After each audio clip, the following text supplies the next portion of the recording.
बिहार की राजनीति के बारे में थोड़ी-सी जानकारी रखने वाले यह बात बहुत अच्छी तरह जानते होंगे कि कर्पूरी ठाकुर कौन थे और उनका राजनीति में क्या अहम योगदान रहा।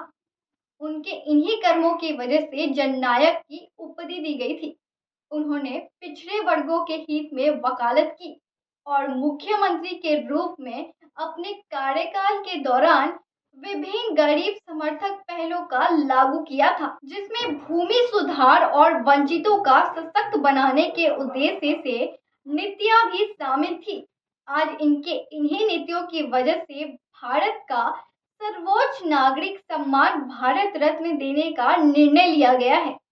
लेकिन इनसे पहले भी बिहार के 4 ऐसे विभूति रहे हैं जिनके भारत रत्न दिया गया है। बिहार की विभूति डॉक्टर विधान चंद्र राय, देश के पहले राष्ट्रपति डॉक्टर राजेंद्र प्रसाद, संपूर्ण क्रांति आंदोलन के जनक जेपी और शहनाई के जादूगर उस्ताद बिस्मिल्लाह खान भारत रत्न से सुशोभित हो चुके हैं। पटना में जन्म लेने वाले डॉक्टर विधान चंद्र राय को 1961 में भारत रत्न से नवाजा गया था। वहीं स्वतंत्र भारत के प्रथम राष्ट्रपति डॉक्टर राजेंद्र प्रसाद को राजनैतिक और सामाजिक योगदान के लिए 1962 में भारत रत्न मिला। उसके बाद लोकनायक जयप्रकाश नारायण को 1999 में भारत रत्न दिया गया था।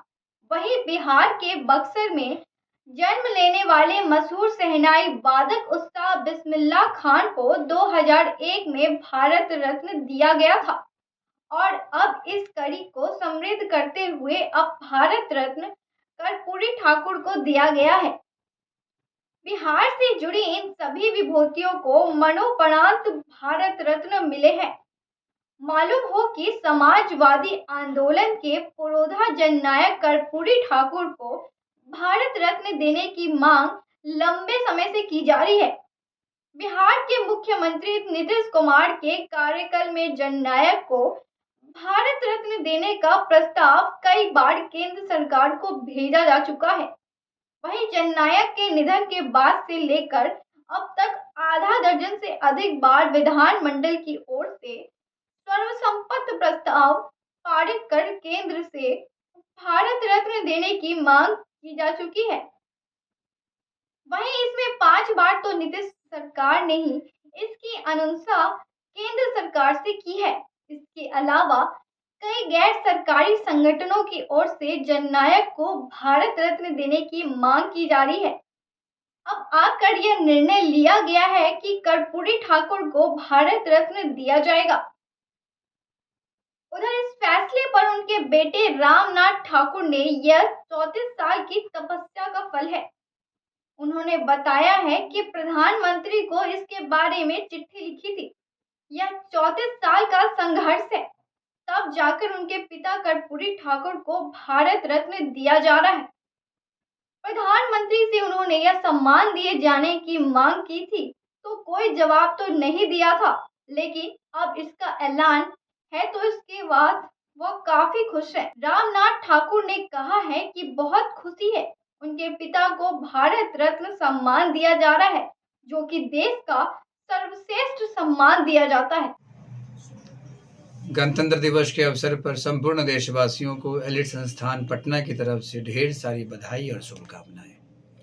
हम सभी मिलकर के इस राष्ट्र को मजबूत और इस राष्ट्र को प्रगतिशील कैसे बनाएं, इस पर चिंतन करने का आज दिन है। 2025 हमारे लिए ऐसा वर्ष हो जो हम राष्ट्र को एक नई ऊंचाई दे पाने में समर्थ हो पाए।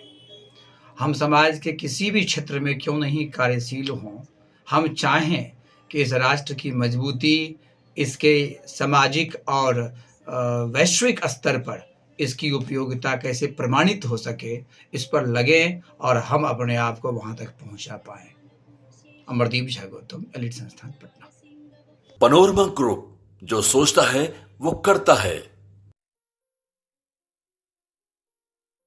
ये लो, मुंह मीठा करो। आज मैंने अपना जॉब छोड़ दिया, अब हम पूर्णिया वापस जाएंगे। जॉब छोड़ दिया है? मतलब ये घर कैसे चलेगा? हम करेंगे क्या? और माँ बाबूजी क्या बोलेंगे? इसलिए मैं एक और मिठाई का डब्बा लाया।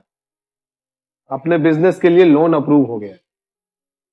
अरे लोन अप्रूव हो गया वो तो ठीक है, लेकिन पूर्णिया में हम रहेंगे कहाँ? अपना घर भी तो नहीं है वहाँ। इसलिए तो एक और मिठाई का डब्बा अलग से लाया हूँ।